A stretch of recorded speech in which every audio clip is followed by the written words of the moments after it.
we call it a festival because it's basically celebrating all different types of music genres. When we started, it was actually a little bit more streamlined. It's actually got a lot broader in the last event, in the last year. But basically, it kind of takes over Canterbury. You get a wristband, you have access to all the venues, and basically your ticket is your wristband. And you can freely go to from loads of different sets and gigs and showcases all around the city for the whole weekend.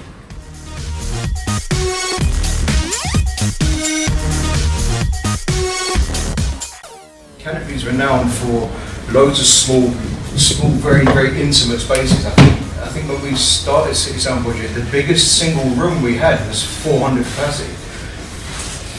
The mechanics of that, in terms of bookings, financially, like the economic side of it, a 400 capacity room doesn't really give you a big enough budget. Unless you're going to charge everybody 155 quid to get in, it doesn't really give you a big enough budget to even look at international or even nationally acclaimed artists. Does that make sense? 400 people, if they all paid £10 each, you've only got £12,000 to spend. Believe it or not, that doesn't go very far. Not in today's artist market.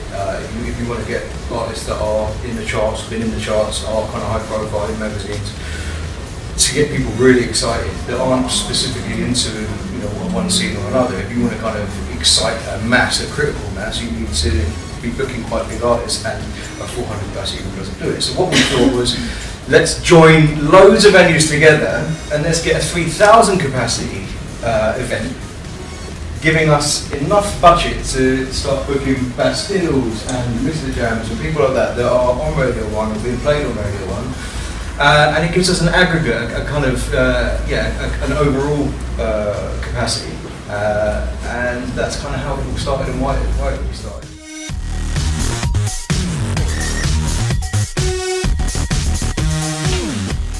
We've got a multitude of bands, because obviously live music is massively broad. Electronic music now is massively broad. It's got sub-genres within it.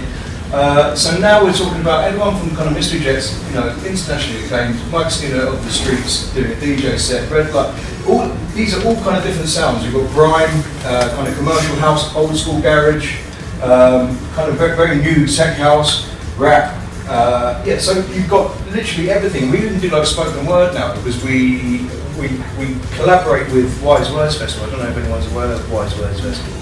We collaborate with them in the Great Friars Gardens. We call that the Secret Garden, where we do loads of acoustic music, folk music, and spoken word. So we're literally doing everything from poetry all the way through to metal, basically, which doesn't feature on the main poster. So we've got a kind of metal and spoken word as kind of peripheral to that. So But this then you would say is like your headliners. This is a kind of headliner, but this is what's going to sell tickets. This is the stuff that's recognisable that people are going to basically be enthused to buy a ticket en masse.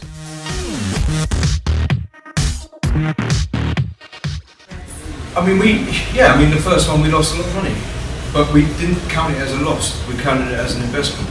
We basically spent money on creating a new event that wasn't around yet. So the second one was in the profit. I think it took until the third one to actually level out financially. But by that time we created a brand and created a new event. So it was successful already. Maybe not so financially successful or rewarding, but that's starting to happen now. And actually that's quite typical of music events or festivals. I 3 years. Yeah.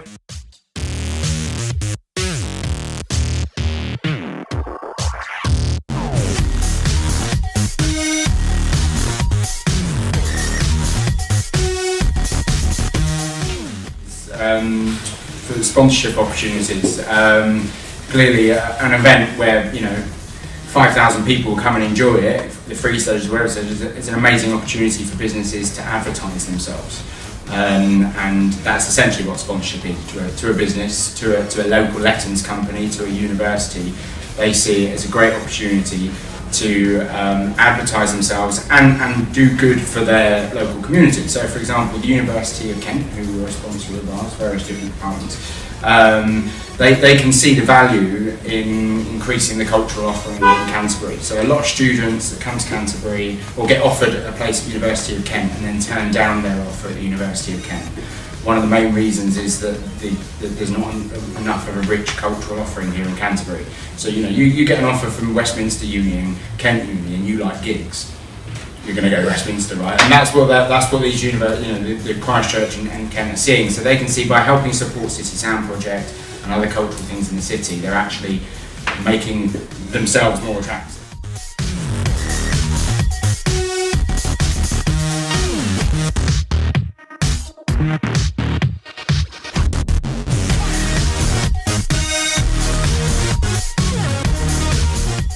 From a business point of view, the community stages are useful because it allows you to let people have a taster for free in the hope that they go, that was wicked, next year I want the full deal. So it makes sense from a business point of view to sort of have these community stages. We call them community stages. If you think of a better name, please come forward and let us know. We work very closely with the universities, with the council. We work closely with the council more and more over the year. You have to from a sort of licensing perspective, but also just from a kind of, we had a meeting with the local tourist Visit Canterbury, who are run by the council. So building those connections are easier when they see you're offering something to the community, because that's what they're about. The council have got the residents and local businesses to keep happy. So programming those kind of areas is important. The application with Arts Council is quite stringent now. Yeah, it's very thorough. They want to know what your offering is going to be, why, who for, and there's a stringent criteria, tick boxes, and that's kind of pushed us into that area. Just to talk about the community stages, for us, if we're going to move City Sound Project on, it has to get out of, or it had to get out of satisfying 18 to 24 year olds. It had to kind of encompass everybody. If a whole city can benefit one way or another, then everybody gets behind it, everybody recognises it, and then it basically allows us to then deal with the council, and certain doors start to open up, and you have to be a bit kind of shrewd about it and kind of work those relationships, and the community stages help us to get City Sound Project in front of people that might not normally, or that weren't previously, are ticket buyers. I think the term stakeholders is an important one to us, because so in terms of the way we think of stakeholders is anyone that has got a stake in City Sound Project, and the more that we can do to increase the number of people who've got a stake in City Sound Project, the better.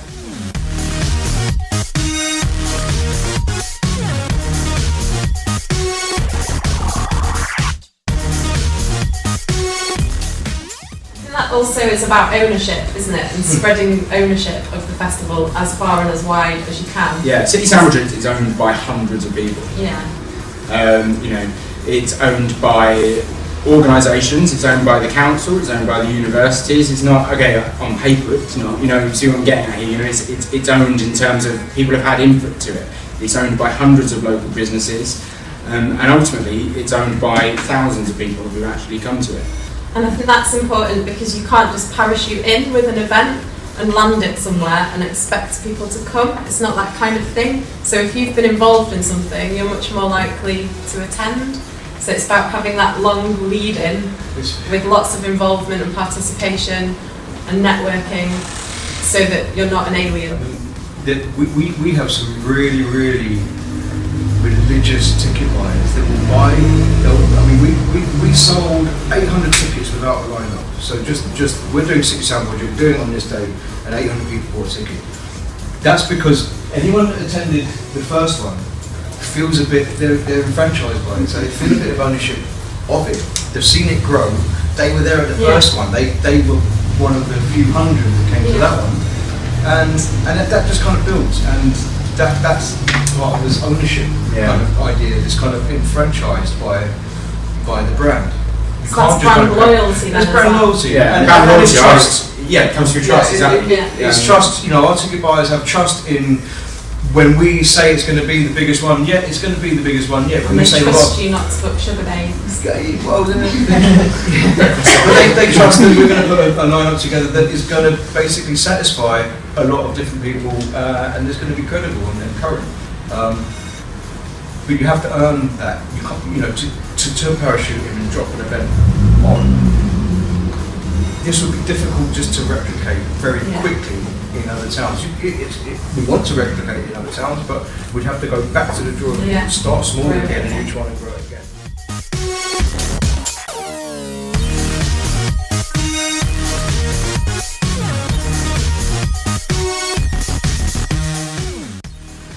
Promoters are generally at the bottom of the food chain, although they're the ones funding and making everything happen. Without the promoters risking everything, putting on the acts, putting on the bands, obviously, yeah, these acts and bands are making music, but if you look at the industry, a lot of their revenue now are from live shows and gigs. I mean, DJs put out music on underground labels and things like that. They can sell a few hundred copies, but they can be big enough to warrant a couple of grand for a set, and they can be busy. They can be doing 2 or 3 a week. So it's weird because we're in a bit of a weird situation where, like I said, we're kind of treated as kind of bottom of the food chain. There's a lot of industry above us that worry about the artists, worry about the agencies, worry about the management. They worry about each other quite a bit, and we kind of feel a bit frustrated as promoters. And a lot of promoters will kind of tell you the same thing. Really, you have to do a lot to prove yourself and get the respect of said managements and said agents, and we're getting there, and we get there by doing what we say we're going to do, and coming through with promises, and not messing up, treating artists properly, which is really important. It's something we try and develop all the time, is our hospitality. Every artist has got a rider. Do you know what a rider is? Hands up if you don't know what a rider is. Rides on the back of a contract, does what it says on the tin. So you contract the artist, and the rider is, we would like Maltesers and beer, please. And kittens. Yeah. White carnations. White doves with all the blue ones. Each artist has got a rider, and obviously we would satisfy the rider, of course. What we try and do is kind of go one step above. So this year we organised, we had one hospitality area, didn't we? One main hospitality area. And that was at the barn in the Cuban. Basically what that was for all headliners basically to come together from around the festival, rather than going into their own little venues and having their own little kind of VIP table and their rider kind of set up there. We thought, well, how is everyone together? They can kind of interact a little bit. Gives it a bit more of a kind of, almost a headliner community, community feel. In the community, that's the important thing to remember, because these people, they all talk to each other. And the music industry is one where people move from company to company, job to job. It's not a huge industry in terms of the number of people working in it. I think that'd be right to say. I was just going to put a poster apart, just to kind of put it in perspective. How many agencies do you think? I'll probably work with probably a handful of different agencies for 30 artists. So the same agent or the same agency will actually cover these 2 guys, this guy, and then another agency will cover this guy, this guy, this guy. Each one's got a different manager and a different management company, but the agents all talk to each other, and when artists go home, they kind of talk about the gig in terms of, they all have a debrief. We get calls the next week saying, how was the show? Yeah, the crowd were great, but if they're not well looked after, they forget very quickly about their show.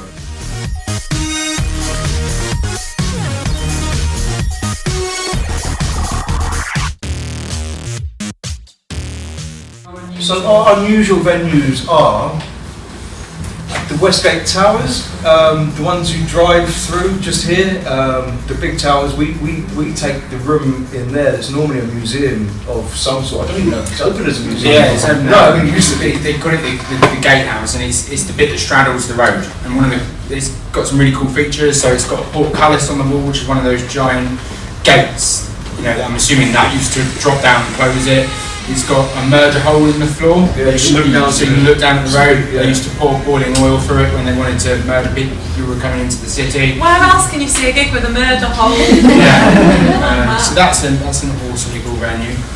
There's the chapel within the Greyfriars Gardens. The Greyfriars Gardens is owned by the monks, and they have a house that kind of stretches onto the high street. And That was one of my strangest emails from you. Can you help us get in with the monk?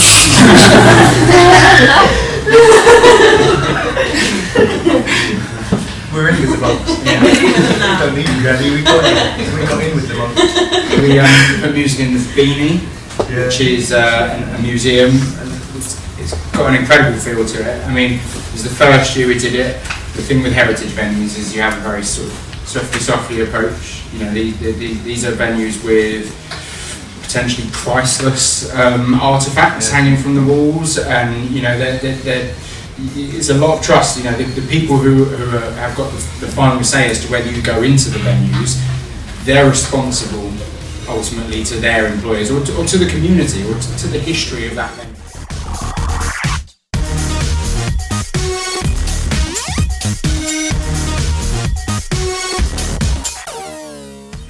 We have a headliner on at one venue, and 500 of our audience all go and see that one headliner. We don't want them to get too comfortable there, because we've got other headliners on in other bars, and we've got a responsibility to those bars to make sure that they take money on the bar. As Blake said earlier, you know, we gain trust from these people by telling them you'll make plenty of money over this weekend, trust us, and so we need people to move around. So we use these secret sets to do that. The element of surprise, the element of kind of exclusivity gives people that feeling of, oh, this is exciting and I need to go and check that out. So we have an app, which at the moment is only on iPhones, but we're hoping to bring it out on Android. It costs a lot of money to make apps, unfortunately. And so we use the app to announce these secret sets. And we can do that rather dynamically. We don't just use it to announce secret sets, we also just use it to push events that, you know, we're connected to every venue by radio, and it all comes in through like a control room desk. And then, so we get information about which venues are busy, which venues should be busy. I relay that back to Blake and Chris and let them know this venue's not doing, should it be doing better, and then we can use announcements and secret sets and stuff to kind of herd, for want of a better word. And out of that has grown a pretty cool kind of unique selling point for the festival. You know, I think we had more secret sets this year than ever before. We pretty much had a secret set at almost every venue. They're really dynamic as well. I start them the day off with a list of secret sets, ready to kind of be announcing them. And he comes in and scribbles one out and says, this is moved here and stuff. They're really dynamic, but also... I'll be on the phone to an artist in London and go, do you want to, someone that I know, and I'll be like, do you want to come over and do something? Yeah. And we'll literally be filling in the blanks. So the secret sets, we put that out sometimes through Twitter, but mainly through the app, and it gets people really hyped up. They go down to a little venue, usually one of our more unique ones, and they see a call out. Yeah. Either perform a second set from their programme one, or someone that's not on the lineup at all. Come down and just does a little. But it'd be impossible. So, for example, this year we had Mystery Jets, who are our kind of top acts, and they played in the chapel, which is a 40 capacity, 90-year-old chapel in the Secret Garden. But we could never have programmed that, because we would have had 700 people try and get in, which would have caused a logistical nightmare, and apart from the fact that it just caused an issue with queuing and stuff. Everyone wouldn't be able to see them, so we would have annoyed everyone. So there's no way we could have programmed that properly, which is where a secret set really fits. So we can announce it, and you might get 200 people trying to get in there. So this year, for example, the chapel actually filled up 2 hours before. So the people at the front of the queue were waiting for 2 hours to see Mission Jets in the chapel, which just adds the whole allure of how exciting it is that we've actually got in and we got there. We spoke earlier about the individual venues not having big capacities. What it allows us to do with some acts is basically double their audience over that day or that weekend. So we can basically satisfy more people than we normally would physically, just by basically playing twice. And they'll play something like a band will play a stripped down set, so it will be a different material in a different style, so it'll be completely different really. But if you're a fan of said band, you can get to see them content that you wouldn't otherwise see.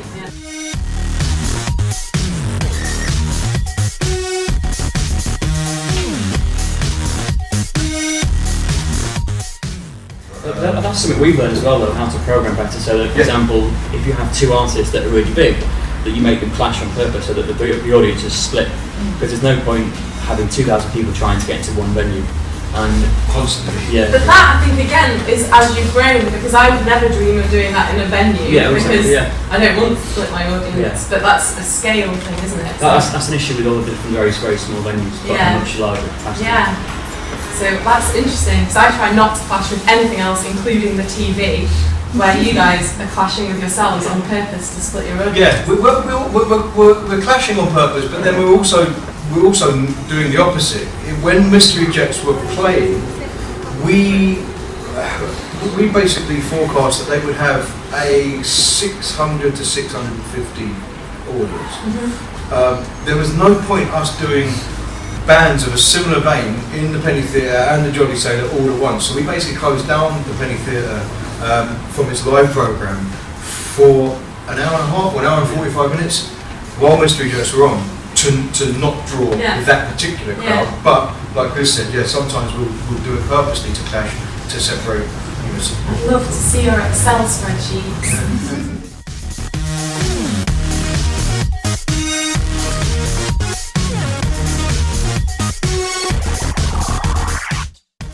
Ultimately, you're responsible for the safety of people when it comes to your event, and the reputation of an event can go like that. And an event like City Sound Project, where there's 5,000 people attending, and we have a hall which we put 500 people in, real possibilities of things to go that wrong. So it is boring, but very necessary, especially to the lawyers.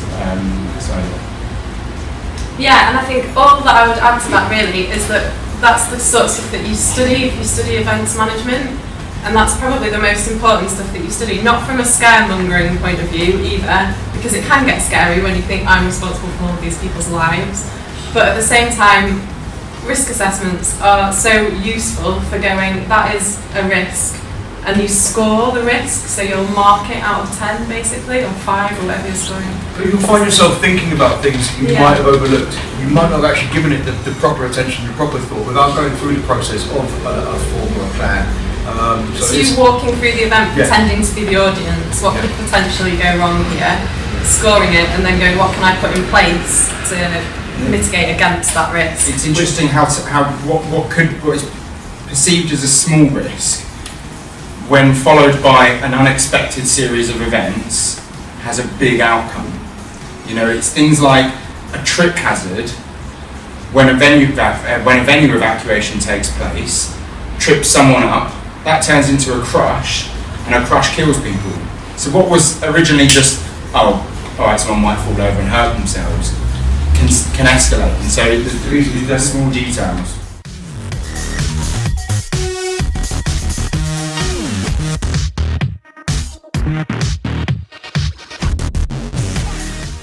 How to get into it, network. Yeah, Do things like this. And grab every opportunity. take some risks, because these things don't get off the ground on their own. They're not just there ready to kind of go. Someone's got to put their neck out. Someone's got to have an idea and actually run with it. So yeah, just have some guts about it, I would say. Yeah, and I think the ideas thing is really important, because it's an industry that is ideas driven. Nothing happens unless you come up with it.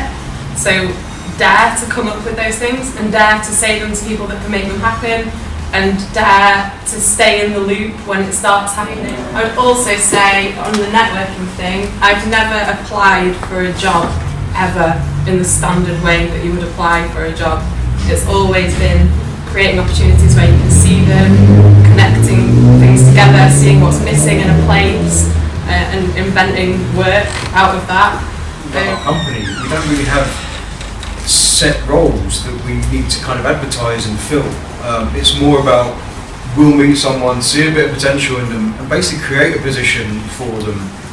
So it's a lot more fluid than, well, that's how we run it. I mean, I'm imagining that's kind of similar, industry-wide. But yeah, we will kind of, we'll find someone, we get on, they kind of get what we're about, and then you kind of, you can create a position for them, and then you kind of, you structure it like that, then the dynamic kind of happens. Be flexible, be prepared to kind of, work in areas that are outside of your comfort zone. The thing about events is that everyone just comes together and gets the job done. Be prepared to muck in, the City Sound Project, you know, in the lead up is a team of 5 people, on the day is a team of 30 people, but in that lead up there's 5 people who, you know, each do all kinds of different things. There are times when, you know, Blake and I have to carry radio transmitters off the top of the Westgate Towers just before going to a meeting with the police to talk about how well the event went, and then going later that night to, you know, plug in a drum kit or something. You know, it's varied, and that's the excitement. I would advise that, yeah, don't look around for what jobs are available as such. Just go and kind of offer your services, offer your help, and offer your time to something that excites you, or a setup that excites you. And you know what? More often than not, you probably end up, you know, if you all get on and it works, you probably end up with a job that wasn't there anyway. So, yeah. And I think that comes back to your hashtag Change Kent stuff, because you've all said more events for young people, but we're not young people anymore. Well, really. So we need you, we need to work with you to make that stuff happen, and that ideas-driven thing, it's your ideas for what you want to do with and for young people. We can help you to facilitate that, but you can also do it, and you can do it now, and then we'll stay with you over the next 10 years and nurture you until you're running, not the next City Sound Project, because it'll still be going, but something like that.